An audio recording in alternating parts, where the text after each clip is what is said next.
Brought to you by GTA, your island, your network. We are not going to go quietly into the night.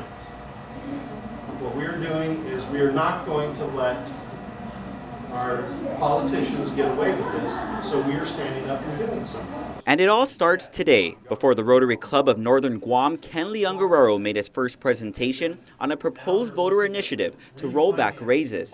He's part of a group called Citizens for Public Accountability, who want to roll back raises for the governor, lieutenant governor, and senators to their 2014 levels and make any future pay raises subject to a referendum. In 2014, they gave themselves a huge pay raise, and after a year, the noise didn't go away, so they tried to quiet the public by introducing some legislation that was doomed to fail.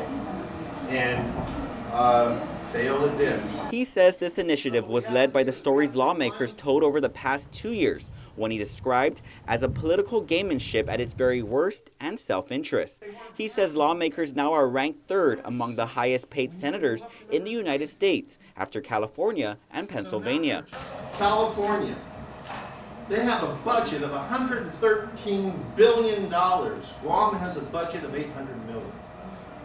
Each senator in California represents 310,000 people. Think about that.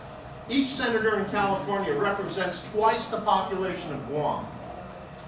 Our senators represent 10,000 people. He says while senators got a raise, several critical issues still linger, from growing financial deficits to how 36% of households are still on food stamps, to increasing chronic disease rates and unemployment at 42% higher than the U.S.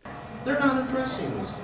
Along with calling out the senators who voted against an override attempt for a bill to repeal raises, he says this initiative may be the answer. So no more of this backroom politics where they give themselves a pay raise and hope nobody notices.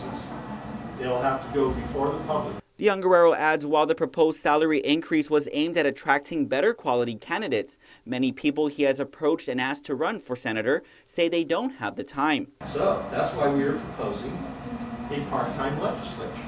He says there are only 10 full-time legislatures in the U.S., including Guam, but with only 3 obligations required by senators under the Organic Act, it's a job he says they can carry out in at least 2 sessions a year. This would return to the concept the Founding Fathers had of the citizen legislature instead of professional politicians. In the meantime, the first village meeting is set for April 13th at the Santa Rita Senior Center. Reporting for Guam's News Network, I'm Ken Quintaniza.